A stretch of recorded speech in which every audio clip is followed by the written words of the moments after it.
రాజశేఖరం గారు ప్రమాణం చేయండి. నేను నిజమే చెప్తాను. ఏకాంబరం వచ్చి ప్రమాణం చేయి. వీరభద్ర, అబద్ధం చెప్తే నన్ను శిక్షించు. ఏమయ్యా బాలరాజు, ఏంటయ్యా ఈ గుంపు, ఏంటి గొడవ, ఎందుకు ఈ పంచాయతీ? మరేం లేదు, బండారు రాజశేఖరం గారు ఆయన బెజవాడలో పెద్ద ఇల్లు, ఆస్తి, పిల్లలు, మనవళ్లు, మనవరాలతో ఎంతో గౌరవంగా బతుకుతున్నారు. ఆ కుటుంబంలో నేను ఒక మనవడిని, నాకు ఆస్తిలో వాటా ఉందని ఏకాంబరం అంటున్నాడు. ఉయ్యూరులో పెట్టిన పంచాయతీలో ఏమీ తేలలేదు. ఇప్పుడు మన ఊరికి న్యాయం కోసం వచ్చారు. ఏం చేద్దాం? ఇదో ఏకాంబరం, నువ్వు మనవాడిని అంటున్నావే, నీ దగ్గర ఏమన్నా ఆధారం ఉందా? నేనే ఆధారం. అయ్యా, మా బామకి ఈయన పద్ధతిగా తాళి కట్టుంటే ఏదైనా ఆధారం ఉంటుంది. అక్రమంగా పుట్టాడు మా నాన్న. ఆధారాలకు ఎక్కడికి పోను? 50 ఏళ్ల క్రితం మా నాన్నని కానీ చచ్చిపోయింది సిరిపురం లక్ష్మి. ఏకాంబరం, ఒక్క నిమిషం. సిరిపురం లక్ష్మి చనిపోయి ఎన్నేళ్లు అవుతుందన్నో? 50 ఏళ్లయింది. ఏంటన్నా, నువ్వు బాగా తెలివైనోడు అనుకున్నాను, ఇలా పప్పులో కాలేసావే. సిరిపురం లక్ష్మి చనిపోయి 9 రోజులే అవుతుంది. మొన్న వాళ్ళ ఫ్యామిలీని కలిసి వచ్చాం. చూడండి, సిరిపురం లక్ష్మికి మనవాళ్ళు ఎవరూ లేరు. ఒకే ఒక కొడుకున్నాడు. అతనికి మానసిక స్థితి సరిగ్గా లేదు. మొదటి నుంచి చెప్పేవన్నీ అబద్ధాలు. అవును, సిరిపురం వెళ్లే ముందు అన్నయ్యని అడిగి వెళ్ళాలి కదా. ఏ సిరిపురం వెళ్ళావు? పాలడుగు పక్కనున్న సిరిపురమే. అది నేను చెప్పింది అత్తోట సిరిపురం రా. మార్చేసేట్రా. అయ్యా, మా తాత చిన్నప్పుడు బ్రహ్మాండంగా కర్రసాము చేస్తాడు. ఆయన కర్ర పట్టుకుంటే ఓడిపోవడం అన్న మాటే లేదు. నిజమో కాదా అడగండి. ఏ అన్నారు కూడా కర్రసాము సూపర్ గా తిప్పుతారు. ఆయన కూడా నీ తాతయ్య అంటావా? మీరు ఈ మాట అంటారని తెలుసురా. అందుకే ఆ రోజుల్లో మా తాత కర్రసాము చేసిన వాళ్ళని తీసుకొచ్చాను. వాళ్ళని అడగండి. రేయ్, వాళ్ళని తీసుకురారా. ఏం తాతయ్య, నీకు కర్రసాము తెలుసా ఏంటి? ఇల్లు డౌటే పార్ట్నర్. అయితే నా డబ్బు ఇంకా డౌటా పార్ట్నర్? మెల్లగా కూర్చోయి, చెప్పు. రాజశేఖరం, బావునవా? నన్ను గుర్తుపట్టేవా? నువ్వెవరో గుర్తుకు రావటం లేదే. ఇందుకే అప్పుడు నేను మరీ చెప్పాను, ఒట్టి ఏట మాసమే తినకు, చేపలు కూడా తింటూ ఉండు, అప్పుడే జ్ఞాపక శక్తి ఉంటదని చెప్పాను. టూరింగ్ టాకీస్ లో ఎన్టీఆర్ సినిమాలు చూసేవాళ్ళం, అంతా మర్చిపోయావు. నేను రోజు ఎన్టీఆర్ సినిమాలు చూసేవాడిని, అది కరెక్టే. నువ్వెవరో, నీదే ఊరు? రాజశేఖరం, నన్నే ఎవరని అడుగుతున్నావా? ఇంతకాలం నువ్వెక్కడున్నావో, ఎలా ఉన్నావో నాకు తెలీదు. ఇప్పుడు కూడా ఈ ఏకాంబరం చెబితేనే నాకు తెలిసింది. సిరిపురం లక్ష్మి నుంచుకున్నవే గుర్తుందా? తేడాగా ఉంది. ఆవిడ మనవడేరా వీడు. ఎక్కడో కొడుతుంది చూడు. రజనీ మురళి, తాతయ్య, వీళ్ళు ఎవరో ఏంటో నాకు తెలియదు, కానీ నాటకాలు ఆడుతున్నారు. వీళ్ళ సంగతి ఏంటో చూడు. హలో ఎస్వీఆర్, నిన్నెక్కడో చూసినట్టుగా ఉందే. అవును పార్ట్నర్, వాయిస్ కూడా ఎక్కడో విన్నట్టుంది. అతనితో పాటు ఈ నాన్ సింక్ లో చెప్పే ఆహా, ఇది కూడా ఎక్కడో విన్నట్టే అనిపిస్తోంది. అమలాపురం అమ్మవారి ఉత్సవాలు, హరిశ్చంద్ర నాటకం. హరిశ్చంద్ర మహారాజా, మీరు నా ఫ్యాన్సా? మీ నాటకం నేను ఎన్నిసార్లు చూసుంటాను. అన్నా, క్లైమాక్స్ లో నువ్వు చెప్పే డైలాగులకి, పై స్థాయిలో పాడే పాటలకి టాప్ లేచిపోతానుకో. సత్యమునకై హరిశ్చంద్ర వంశము అంతరించెడుగాక, సత్యమునకై హరిశ్చంద్ర వంశము అంతరించెడుగాక, శ్రీహరుని మీద మనసు గురి చేసి చంద్రమతి చంద్రమతి చంద్రమతి పదీయ గంట ఎందుకేరా మీకు ఆ రోజు పంచాయతీ పెట్టమని చెప్పాం, చివరికి మీ బుద్ధి చూపించారు కదా. ఎవరు బుద్ధి చూపించింది? చూసారుగా, నాటకాల్లో వేషాలేసే వాళ్ళని తీసుకొచ్చి అబద్ధపు సాక్ష్యం చెప్పించాడు. ఇక్కడ ఉన్న వాళ్ళందరినీ కన్ఫ్యూజ్ చేస్తున్నాడు. ఎవర్రా? నేనా? సాక్షులుగా వచ్చిన వాళ్ళని కన్ఫ్యూజ్ చేస్తారు వేసింది మీరేరా? నాటకాలు వేసే వాళ్ళు సాక్ష్యం చెప్తే ఒప్పుకోరా? మీ అందరినీ ఒక్క మాట అడుగుతున్నాను. నేను ఈ ఊరోనేగా, నన్ను మీరందరూ చూశారుగా. మా నాన్నని చూశారు కదా, మా బామ్మని ఎవరైనా చూశారయ్యా? మా తాత ఎవరో మీకు తెలుసా? నేను మా నాన్న నా 10 ఏళ్ల వయసు అప్పుడు పొట్ట చేతి పట్టుకుని ఊరు వచ్చాం. అయిన వాళ్ళంటూ ఎవరూ లేక అనాథల్లా బతికాం. కాదని ఎవరైనా చెప్పగలరా?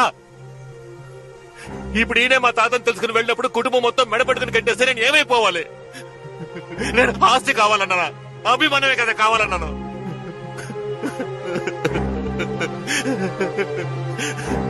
ఇప్పుడు మీరందరూ ఏం చెప్పినా కట్టుబడతాను. నేను నా వాళ్ళతో కలవాలో లేక అనాథగా చావాలో పెద్దలు మీరే చెప్పండి అయ్యా, మీరే చెప్పండి. జీవితంతో అనాథగానే బతికించేస్తానయ్యా.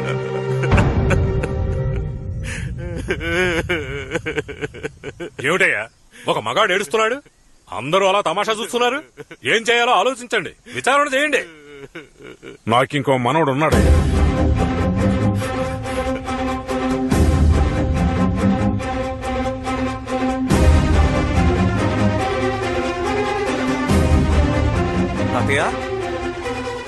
అవునరా, నాకింకో మనవడు ఉన్నాడు. ఇంకో మనవడు ఉన్నాడు, కానీ వాడు వీడు కాదు.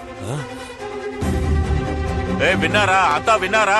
నిన్నటి వరకు అలా ఎవరూ లేరు అని చెప్పిన వాడు ఈ రోజు ఇంకో మనవడు ఉన్నాడు అంటున్నాడు. నేనెందుకు మూడో మనవడు కాకూడదు? ఏ ఏకాంబరం ఆ? ఇట్రా ఎందుకు? చెప్తాను రారా.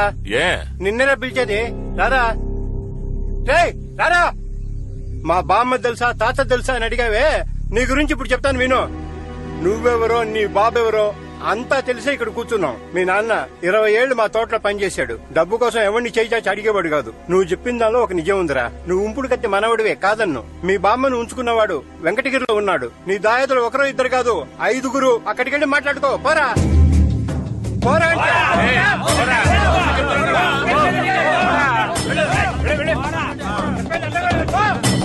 రాజశేఖరం, ఉయ్యూరు పంచాయతీలో తుండు వేసి దాటమంటే నువ్వు దాటలేదు. లచ్చమ్మకి ఇచ్చిన పట్టా గురించి నువ్వేం చెప్పలేదు. అందుకు కారణం ఏంటో మాకు తెలుసు. నువ్వు చెప్తావా నేను చెప్పనా? చెప్తానయ్యా. నా మొదటి భార్య పూర్ణ మా పక్కూరే. నేను తను ఒకరినొకరం ప్రాణంగా ప్రేమించుకున్నాం. మా 2 కుటుంబాల వాళ్ళు ఒప్పుకోలేదు. ఎక్కడ మమ్మల్ని ఇద్దరిని విడదీస్తారని భయపడి ఇద్దరం ఊరొదిలి పారిపోయి కాణిపాకం గుళ్ళో పెళ్లి చేసుకున్నాం. తర్వాత అందరికీ విషయం తెలిసి మా ఊరు వాళ్ళు వెళ్లి ఆ ఊరు వాళ్ళని కొట్టారు. ఆ ఊరు వాళ్ళు వచ్చి మా ఊరు వాళ్ళని కొట్టారు. అలా గొడవలు పెరిగి పెద్దవయ్యాయి. తర్వాత ఆ ఊరికెళ్లి బాధితుల కుటుంబాల్ని పరామర్శించి నా ఆస్తిపాస్తుల్ని వాళ్ళకి తలా కొంచెం రాసిచ్చాను. ఆ విధంగా ఆస్తి తీసుకున్న వాళ్ళల్లో ఒక ఆవిడే సిరిపురం లక్ష్మి. తర్వాత నేను రహస్యంగా పూర్ణం చూడటానికి వెళ్లాను. నన్ను గట్టిగా పట్టుకుని ఏడ్చింది. నాకో మాట ఇవ్వండి అంది. ఏమిటే ఏం కావాలి అని అడిగాను. మీ పెద్దవాడు చూసిన పిల్లని మీరు పెళ్లి చేసుకోవాలి అంది. నా గుండె ఆగిపోయింది. ఏమంటున్నావా అన్నాను. అవునండి, మీరు వాళ్ళ మాట కాదని వాళ్ళు చెప్పిన పిల్లని పెళ్లి చేసుకుని వాళ్ళు కోరుకున్నట్టు సంతోషంగా ఉండలేదంటే నా కుటుంబాన్ని అంతం చేస్తారు. కానీ నేను చావుకు భయపడటం లేదండి. మీతో సంతోషంగా జీవించాను. 7 జన్మల తృప్తి నాకు లభించింది. కానీ మీ బిడ్డ నా కడుపులో పెరుగుతున్నాడండి. వాడు క్షేమంగా భూమి మీద పడేంత వరకు నేను జీవించి ఉండాలి కదా. అందుకోసమైనా ఆ పిల్లని పెళ్లి చేసుకోక తప్పదని నా దగ్గర మాట తీసుకుంది. ఆ పూర్ణ వల్ల కలిగిన వాడే ఆ మనవడు. ఈ బాధంతా నా మనసులో ఉండటం వల్లే నేను గొడవలకు వెళ్ళొద్దు అని అడ్డుకునేవాణ్ణి. ఏయ్, ఊరికే గొడవ చేయకుండా వాళ్ళకి నాకు సంబంధం లేదని సంతకం పెట్టరా. నేనెందుకు పెడతాను? ఇంకో మనవడు ఉన్నాడని చెప్పాడు కదా, ఆడిని రమ్మనంటే నేను చూడాలి. ఏయ్, ఆ? నేను చెప్తే నువ్వు కాదంటావా? ఆయనకి మనవడున్నాడో లేదో అది వాళ్ళ విషయం. నువ్వు మనవడివి కాదు. సంతకం పెట్టరా. రేయ్ ఏంటా చూపు? ఇంకోసారి ఇలాంటి పిచ్చి పనులు చేసావో ఊరి నుంచి వెలివేస్తాం. సంతకం పెట్టి పోరా. నేను పెట్టను పొండయ్య.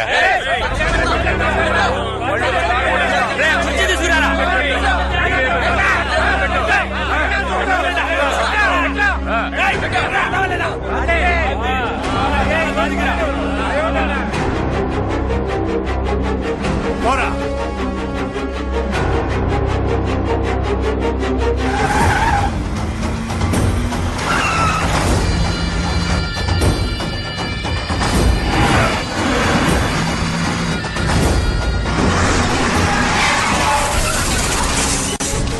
మొత్తం కుటుంబాన్ని లేపేస్తావుగా.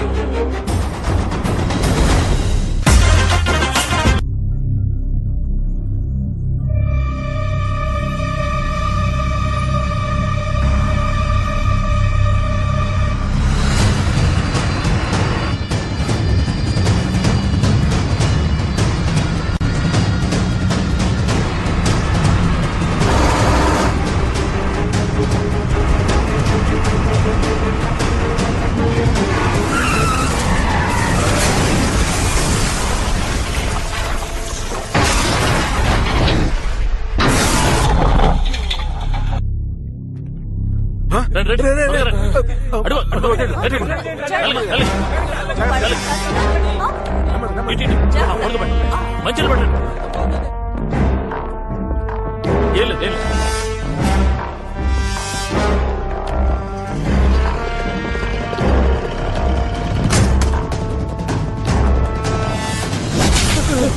కుటుంబం మొత్తాన్ని లేపేపడాను కదరా ఎడవ.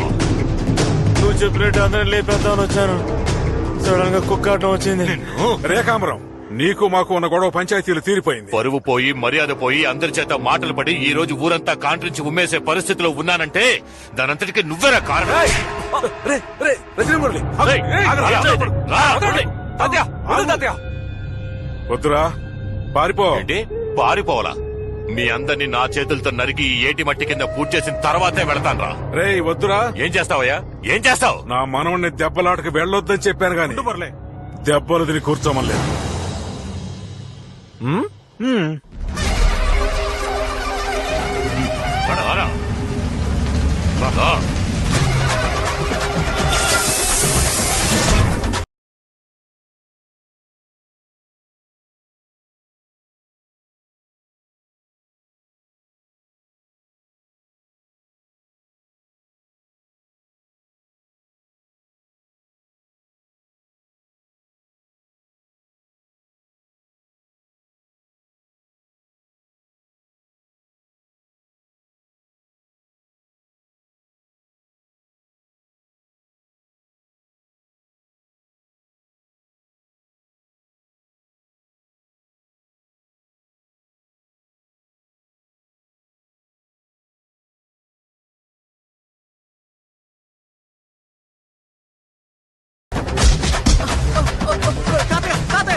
లిఫ్ట్ లో వచ్చాను, దించు. తాతయ్య, ఎముకల్ని నవలడం లేదా విరవడం నీకు ఇంకేమీ తెలీదా? పోరా.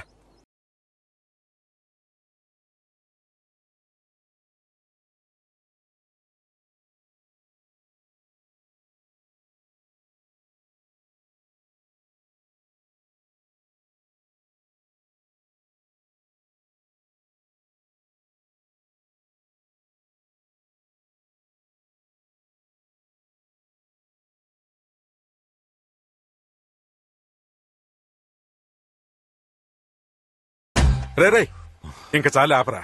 రేయ్, కొట్టడం తెలియక కాదు, కొట్టకూడదనే ఊరుకున్నాం. మా ఒంట్లో ఉన్న ఒక్కొక్క చుక్క రక్త బొట్లోనూ ఇంకా పౌరుషం అలాగే ఉందిరా.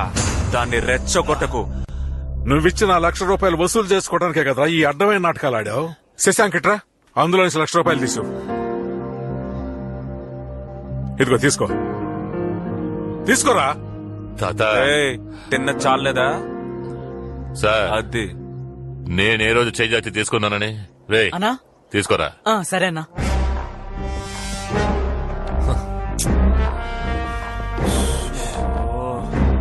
రే చిన్నోడా, చెప్పరా పెద్దోడా.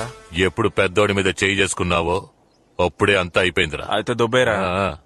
వెళ్తాన్రా. అనా దెబ్బకి భయపడి డబ్బు ఇచ్చేశారు కదా, మన దగ్గర వాళ్ళ ఆటలు సాగవనా? మన కుర్రాడు అద్దరు కొట్టేశారు కదా. చెప్పు, ఏంట్రా ఇది? ఆ మనవడు ఎవరు, ఎక్కడున్నాడు? వస్తాడు. ఎప్పుడు? On the way.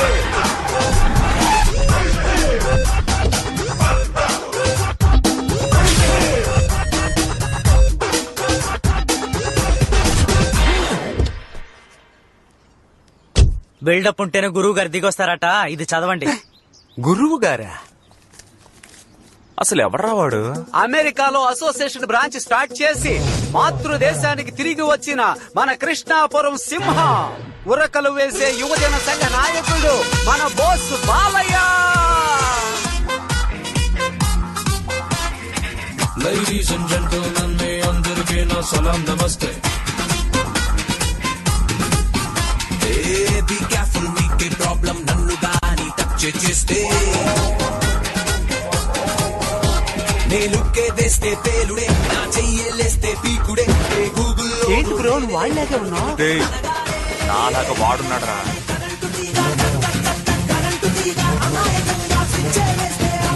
Hi everybody, Ravayya the bless me. All the best. Hey, you are the Rajani Murali కదూ? You are the Bose Balayya కదూ? 2 దేశాల మహారాజులు మీట్ అయ్యారు. రే, నిన్ను ఎక్కడో చూసినట్టుందే. పోయిన సినిమాలో చూసుంటావులే. My name is waste stay away Kodandam మనోడేలే గో బ్యాక్. బ్రో కనకదుర్గం గుడికి వచ్చిన వాళ్ళని బతిమాలి తీసుకొచ్చుంటాడు. ఏ ఏంచి తల 100 రూపాయలా? ఎస్. ఇంకేంటి తాతయ్య, ఎందుకు నన్ను రమ్మన్నారు? మరేం లేదురా, ఈ ఇల్లు అమ్మేసామంటే ఈ రజనీ మురళికి వాటా ఇచ్చి వాడిని ఏదో విధంగా సెటిల్ చేద్దామని చూస్తున్నాను. అవునవును, అందరూ సంతకాలు పెట్టేశారు, నువ్వు ఒక సంతకం పెట్టి బయలుదేరు. రే రే రే అలా చించి పారేస్తావేంట్రా? నేను ఎప్పుడు ఇల్లు అమ్మేది, ఎప్పుడు లైఫ్ లో సెటిల్ అయ్యేది. అవును, నేను ఇంటి నమ్మి 5 లక్షలు పెట్టాను, అదే ఎప్పుడు తీసుకున్నది? నేను చెప్పేది వినండి, మన ఊరు కంటే చిన్నది లండన్. అక్కడ ఇంకా ఎన్నో పురాతన భవనాలు కాపాడుకుంటున్నారు. కానీ మీరేమో ఇంత గొప్ప ఇంటిని అమ్మేస్తానంటున్నారు. దీన్ని ఇప్పుడు అమ్మేయచ్చు, కొనగలమా? క్యాష్ ఉన్నా కట్టగలమా? మా తాత ఎంతో కష్టపడి కట్టిన ఇల్లయ్యా ఇది. బర్మా నుంచి కలప, కొవ్వు నుంచి ఇసుక, రాజస్థాన్ నుంచి రాళ్లు, కృష్ణానది నుంచి నీళ్లు తెచ్చి కట్టిన ఇల్లయ్యా ఇది. దీన్ని అమ్మేస్తే కొన్నోళ్ళు ఏం చేస్తారు? కూల్ చేసి అపార్ట్మెంట్ అంటూ పిచ్చి గుళ్ళు కడతారు, లేదంటే ఈ తెల్లవాళ్ళు ఉండడానికి స్టార్ హోటల్ కడతారు. దానికి రజనీ మురళిని పాటన చేస్తారు. బాబు నీ పేరేంటమ్మా? వీణందరూ సర్వర్ని చేస్తారు. చూడరా, ఇవన్నీ నేను మీకు ఎందుకు చెప్తున్నాను? నేనేమైనా ఈ ఆస్తి నొక్కేయడం కోసం చెప్తున్నానా? నేను మాట్లాడుతుంది ఇదిగో ఈ చిన్న పిల్లల కోసం, నా మేనత్త కూతురు కోసం, మా తాతయ్య కోసం, రాబోయే తరాల కోసం అయ్యా. అన్న ఈ సోడా తాగన్నా. ఏంటి రజనీ మురళి, డన్నే కదా? Triple done.